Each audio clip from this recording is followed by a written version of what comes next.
Hey there, welcome back. In this tutorial we're going to take a look at editing the home page using Oxygen. Now if you've gone and clicked on the other pages, you might be noticing that the other ones have that section with the content on the inside, but the home page doesn't.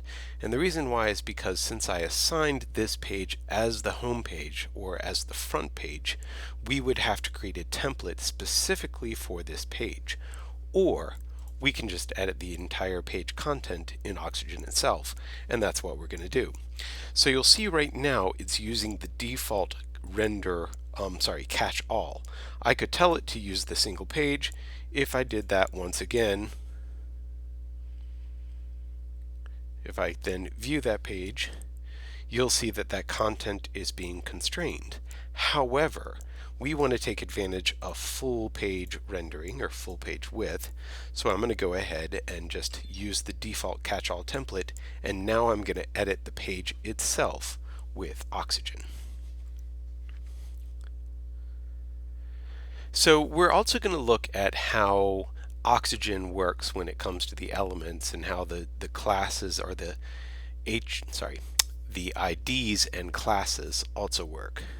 So the first thing that we're going to do is we're going to add a section, and I might call this section my hero.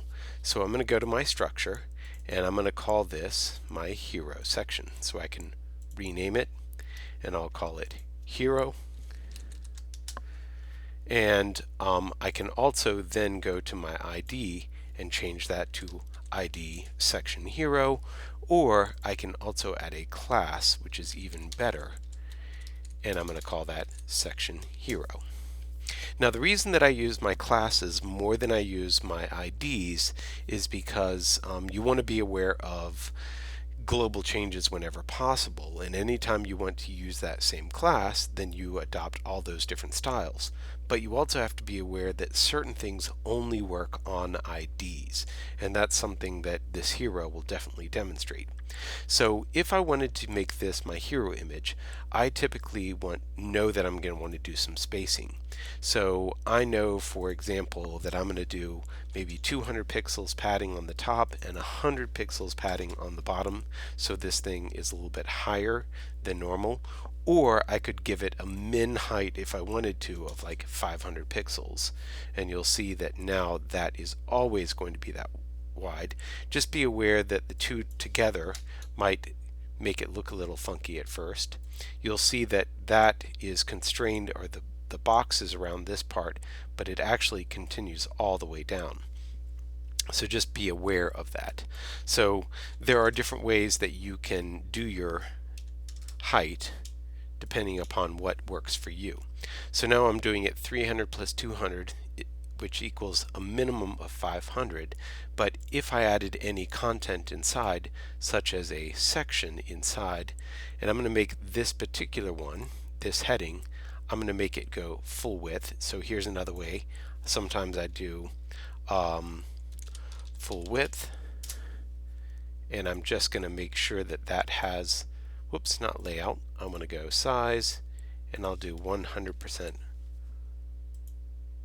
width. So I've just added that class. Now the nice thing about that is that now I could come back and I could possibly use that heading to be able to do something like make this centered. So I could center that text. Now if I want this to be the page name, I could insert that as my data, and I'll do a title. So all that's going to do is say I'm on the home page right now, so I'm just kind of demonstrating some different features. But I also want to make the background of this section be something particular.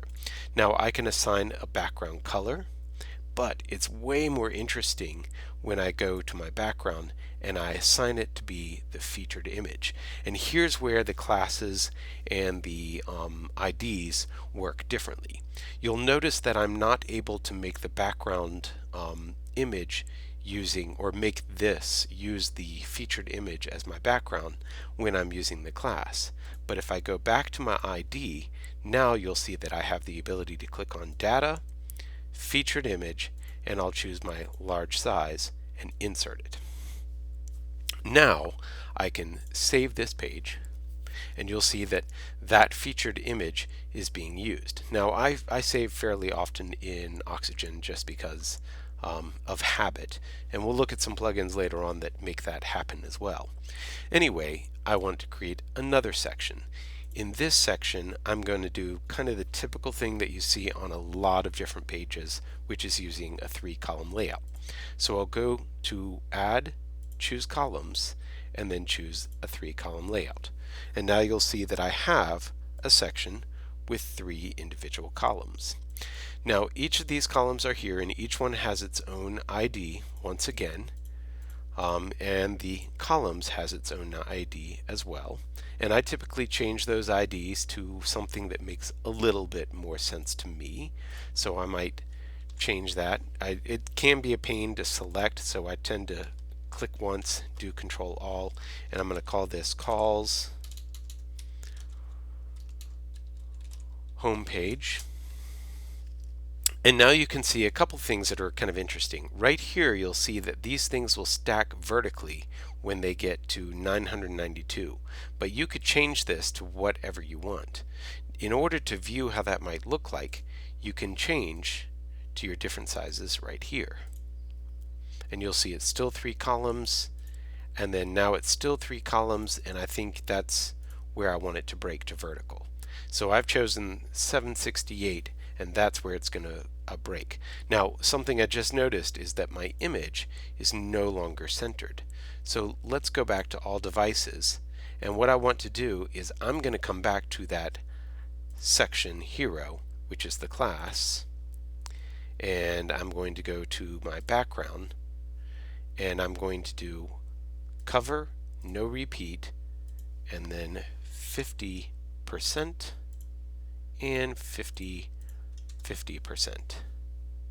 We'll hit save, and now you'll see as I go to my different page sizes, you'll see that that hero image is now going to be centered.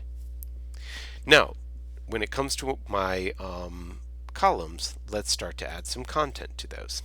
So a typical thing that we might add to one of these columns is maybe an icon and some text. So I'm going to choose an icon first. And you can see that we have different ways that we can do this icon, and we can change this to something else. So if you decided to do a person, we can add that person here, and we can actually go ahead and do the same thing here. I'm going to do icon as a style, and I'm going to say centered,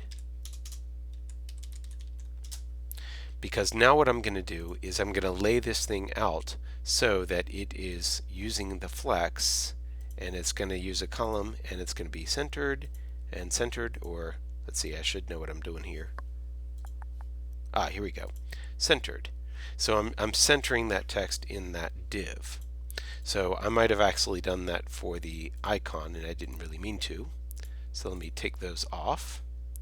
I wanted that on the div itself. I wanted to center that and put it in the middle. Now I can add something else. I'm going to add a little bit of text, and I'm going to type in, this is the text for the module on the homepage. Obviously you might have more text than that, and the last thing that we might do is add a button. Now find out more. Now obviously this button of course has a ID, but of course we can call this button homepage. I'm just going to give it a random class name. Now with that, I'm going to make it solid. I'm going to make the button size kind of small. The button color is going to be that color.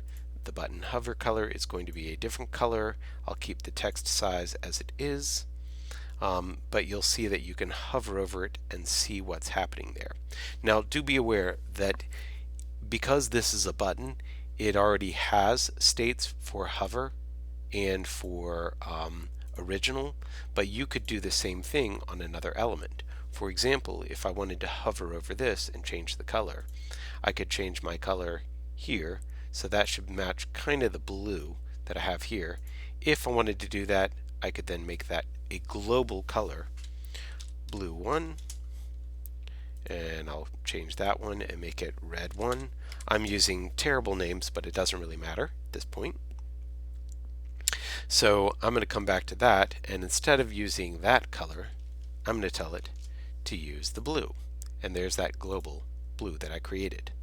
Now I'm going to have a hover state which uses the red. So that means it'll work just like it's the other element. But the problem with this is that that might not be what you want. The reason why is because maybe you want both of them to change at the same time. So I'm going to come back in and I'm going to remove that state. So I don't have those different states for the buttons. And I'm going to remove that, and I'm going to remove that for right now. And I'm going to select all three of these, and I'm going to wrap these with a link wrapper.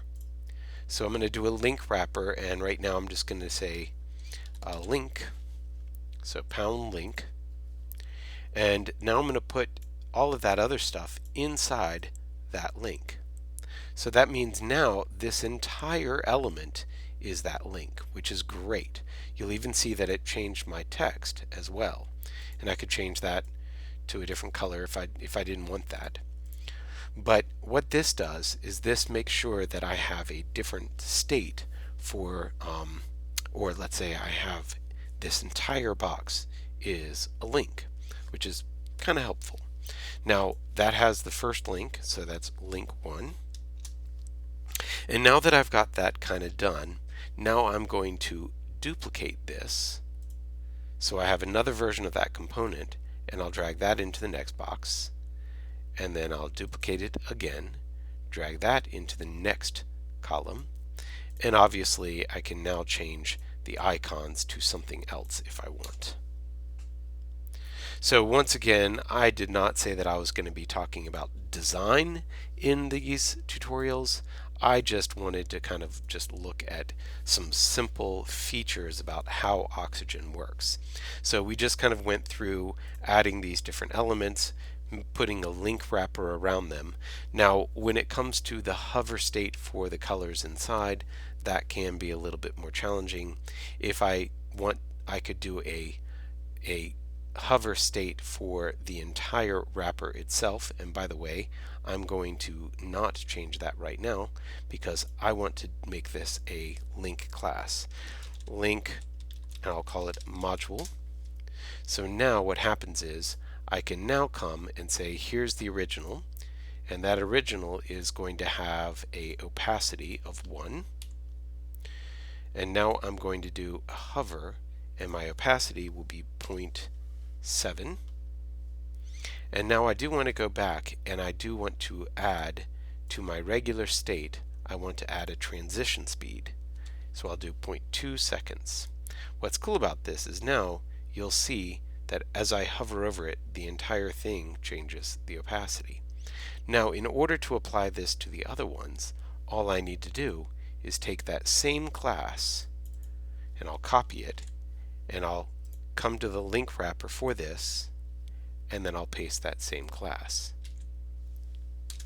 Now you'll see it will adopt the same exact settings as the other one. Same thing, I come to this one, I apply that same class. Beautiful. Now we can save, and anytime you're ready, you can possibly go and look at the front end, and this time I use the control click so that it will open up a separate page, and you'll see here they are. Looks like these did not center properly, so let me make sure I have that on there as well. This is a link module, so I'm going to copy that, go to the next one, link module. Something didn't get set to that link module. So let me save that. Refresh. So it looks like that right there. I might want to be aware of the IDs and how sometimes things with structure do like to be using IDs instead of classes. It's one of the things that I think is kind of annoying at times about Oxygen, but every builder has its little quirks.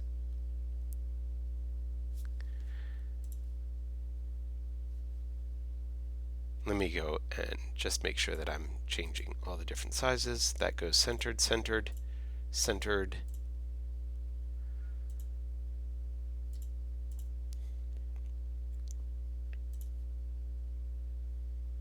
Not really sure what I did that's not working there, but link module. Let's see, that's the link wrapper, so I do want that. Link dash module.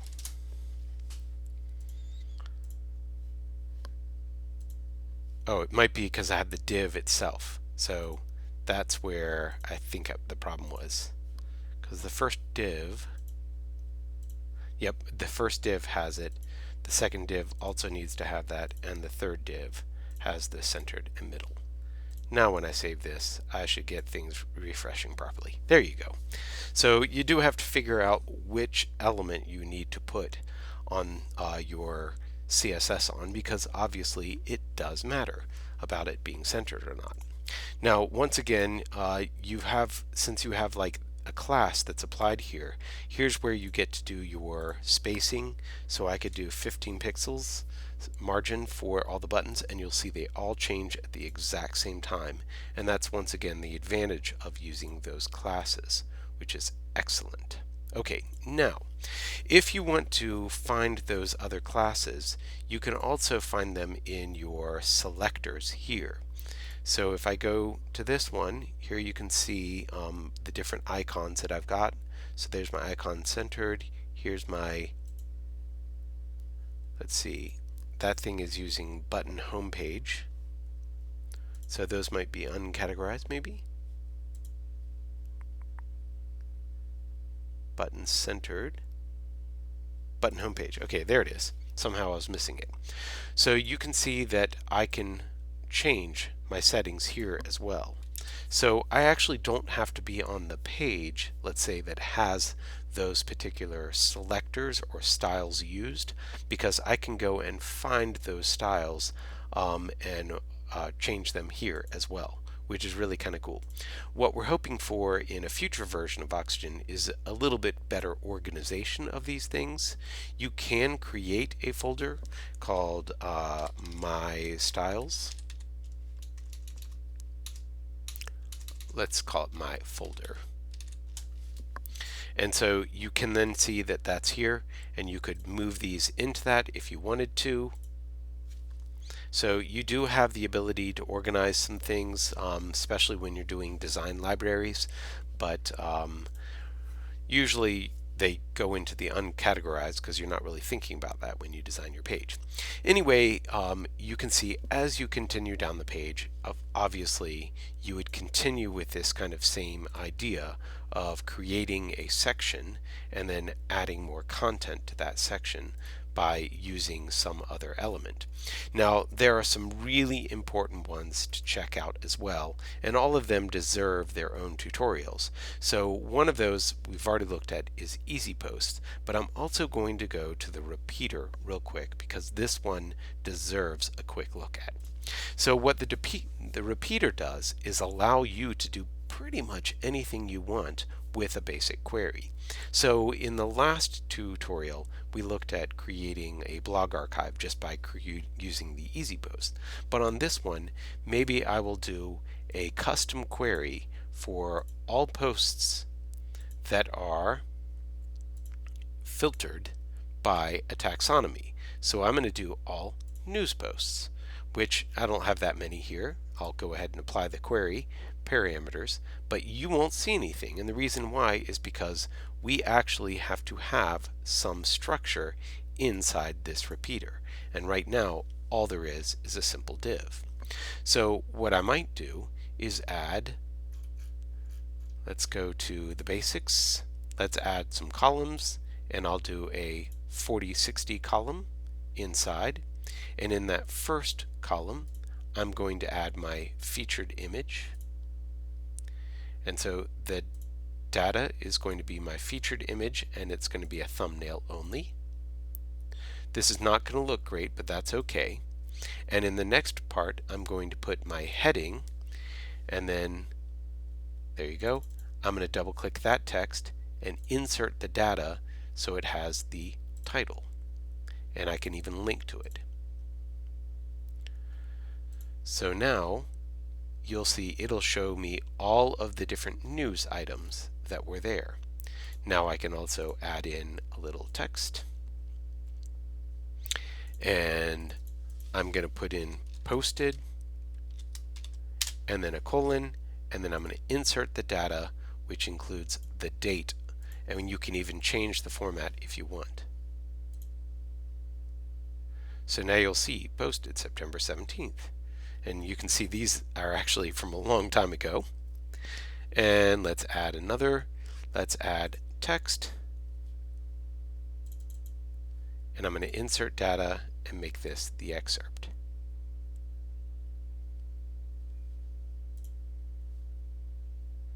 So there you can see some simple excerpts using this repeater. Now obviously we have some things that we could do in here to make this better. I can make that only 20% wide. I save often, and then I'm going to start to play with some different page sizes. So I'm not going to stack this yet. So let me come back, all devices, let's go to that columns. I'm not going to stack until it's at 480 pixels.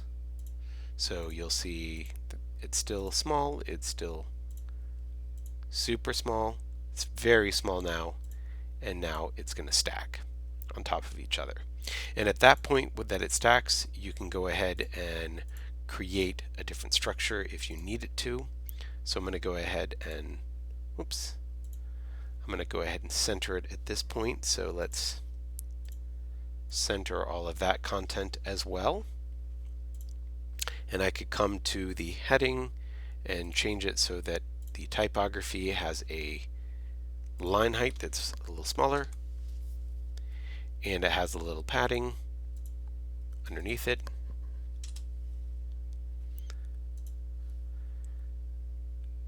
And so you'll see now I can get a very different look for each breakpoint if I want, and it's really incredibly flexible to use this repeater. There's a lot of other tutorials obviously out there on how to use this more effectively. I just wanted you to see this repeater because it is pretty cool. So what we created in this tutorial is a quick little kind of hero banner, and I just echoed the page name, so nothing special for sure. And you can see it has the featured image. We created our 3 little modules, and you can see if I hover over them, I do get that to work. Then we've got our news list here, our repeater, and if you click on one of these, obviously it's then going to use the template that we created using our library item earlier. So that's a lot of different skills to go over, I know. And so what we're going to do in the next tutorial is look at how we can actually change our environment of how this looks when we edit it with some different plugins that I think are great add-ons to Oxygen. So join me for that.